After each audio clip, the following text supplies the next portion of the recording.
Nous sommes avec Clara, première dauphine de Miss Beauté de l'Ombre.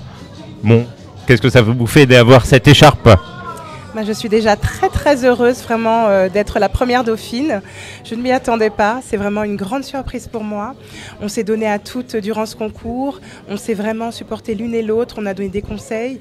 Et ces conseils ont porté puisque justement de bout en bout, durant toute la compétition, le comité Miss Beauté de l'Ombre nous a accompagnés justement pour cette finalité et je suis contente de leur faire honneur. Alors c'est vrai que pour ma part, si je dois dire une petite chose qui a peut-être été un plus pour moi, c'est parce qu'en 2007, comme je l'ai expliqué lors du concours, j'avais participé à un concours en Martinique qui s'appelait Miss Martinique International et ce concours permettait à 5 gagnantes de partir. J'ai été l'une de ces gagnantes et je suis partie en Chine, donc du coup j'ai eu l'expérience effectivement du concours et ça m'a permis d'avoir justement ce petit plus pour la finalité de ce soir. À ce moment-là, on fait vraiment le vide dans la tête, on se demande qui sera la grande gagnante. Alors c'est vrai que aussi peut-être comment dire, on a envie en fait que l'une de nous gagne, mais on a envie en fait que ce soit l'autre, sans penser à nous. C'est un peu bizarre, c'est vrai qu'on devrait se dire c'est nous qui devions gagner, mais quand je regardais Larissa, j'avais vraiment envie que ce soit elle, et en même temps elle-même, elle avait envie que ce soit moi. Enfin, on était toutes les deux en communion, et c'est vrai que ça a été un grand moment de joie et d'émotion d'ailleurs, quand elle a enfin compris que c'était elle, et les larmes qui sont sorties naturellement.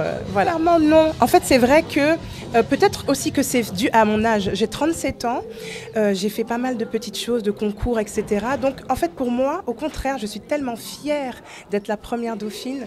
Et puis d'ailleurs, par rapport à ce concours qui permet justement à toutes les femmes, même de mon âge, de pouvoir concourir, quand on sait que la plupart des concours ou certains castings justement demandent des critères très sélectifs. Quand j'ai regardé sur Instagram, donc le site du comité Miss Beauté de l'Ombre, je me suis rendu compte que justement il n'avait pas de critères de sélection et que c'était avant tout la personnalité, le charisme de chacune avec leurs propres histoires, leurs propres bagages qui allaient enfin, qu'on allait enfin pouvoir être choisi par rapport à ces critères-là et non forcément un physique ou une taille adéquate. Vraiment tous les tableaux, mais surtout le soutien de nos chaperonnes parce qu'elles ont été là de bout en bout, que ce soit les coachs, que ce soit les anciennes Miss qui ne nous ont pas lâchés du début jusqu'à la fin et qui nous ont portés en fait vers la victoire.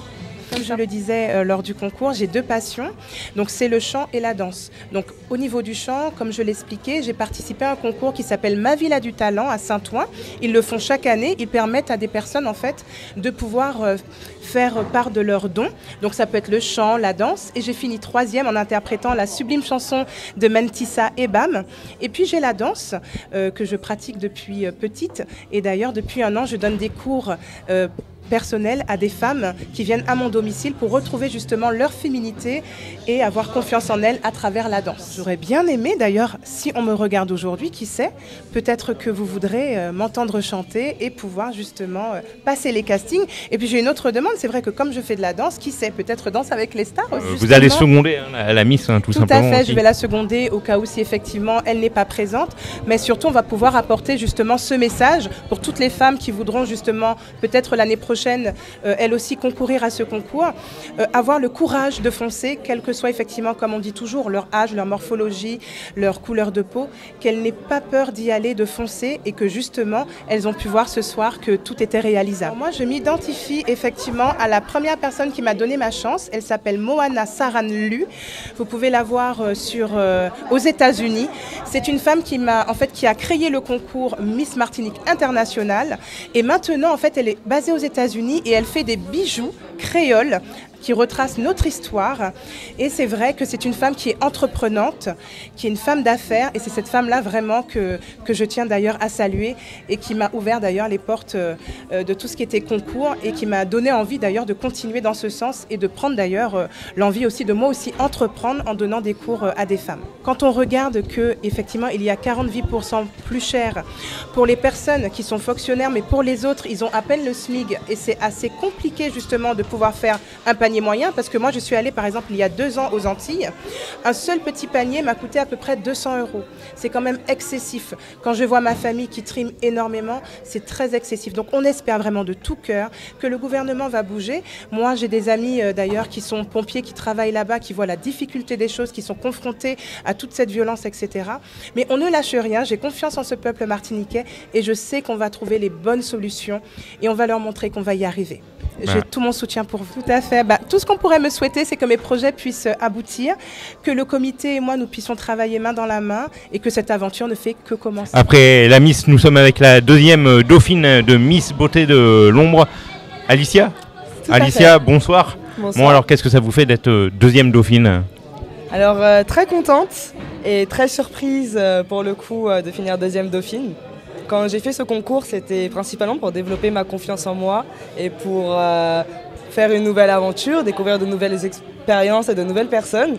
Donc très contente d'atterrir sur le podium après ces 3 mois intenses, mais plein de belles choses, plein de belles rencontres et un bel aboutissement. Alors je connaissais déjà la présidente, donc Madame Cosbar, par différents événements que j'ai fait, Cosar, pardon, que j'ai fait auparavant, dont la Fashion Week Africa. Donc je connaissais certains membres des personnes avec qui elle travaille et elle-même. Et c'est vrai que par la suite, j'ai pu découvrir les Miss Beauté de l'Ombre. J'ai pu découvrir Karel, du coup, qui est la Miss Beauté de l'Ombre 2024. Et découvrir aussi les Miss bien avant de connaître le concours. Donc ça m'a fait en fait découvrir le concours et petit à petit je me suis dit bien pourquoi pas. Pour mon rôle de deuxième dauphine, je pense qu'on peut avoir aussi un impact même si on n'est pas Miss et on peut, par exemple moi ma cause c'était la confiance en soi des femmes qu'elles mènent à leur projet à exécution. Donc moi je veux être la mentor en fait de ce type d'action. J'ai envie de mener ce type d'action auprès des femmes, que ce soit de ma communauté ou autre, à développer leur confiance en soi. Et pourquoi pas faire un concours de Miss comme moi je l'ai fait. Alors je pense que ce qui a fait la différence, je dirais peut-être la confiance en soi justement, sur laquelle je travaille, parce que je suis sur ce chemin, donc elle n'est pas acquise à 100% et j'y travaille tous les jours. D'ailleurs ce parcours me permet aussi de prendre confiance en moi. Et je pense que la Miss et la première dauphine, elles ont beaucoup de confiance en elles, ça se voit et elles sont très belles. Elles dégagent en fait cette bienveillance et cette confiance qui, je pense, ont fait la différence dans le choix des résultats. Alors pour l'instant, on n'a pas encore calé de calendrier, en tout cas prédéfini, mais en tout cas, je prends à cœur ma mission en tant que deuxième dauphine d'être la déléguée entre guillemets de la Miss. Donc moi s'il y a quelques événements où je dois être présente ou bien des prises de parole effectuées, bien évidemment que j'épaulerai notre Miss Beauté de l'Ombre 2025 dans sa démarche. Alors moi personnellement j'aimerais beaucoup faire comment est-ce que je pourrais appeler ça? J'aimerais en fait, dans mon projet pour inciter les femmes en fait, à prendre confiance en elles, j'aimerais bien proposer des séminaires ou des groupes de parole où on pourrait justement discuter des problématiques auxquelles elles sont confrontées et pourquoi pas trouver des solutions ou des actions pour développer la confiance en soi et l'estime de soi. Alors, à qui je m'identifie? Je dirais... Alors, il y a plein de personnes... Il y a plein de personnes que j'admire, mais j'ai envie de dire...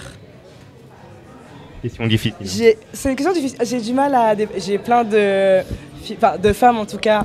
Excusez-moi. J'ai plein de femmes que j'admire en fait, que ce soit des personnes qui ne sont plus de ce monde ou encore là. Mais c'est vrai que le choix est difficile.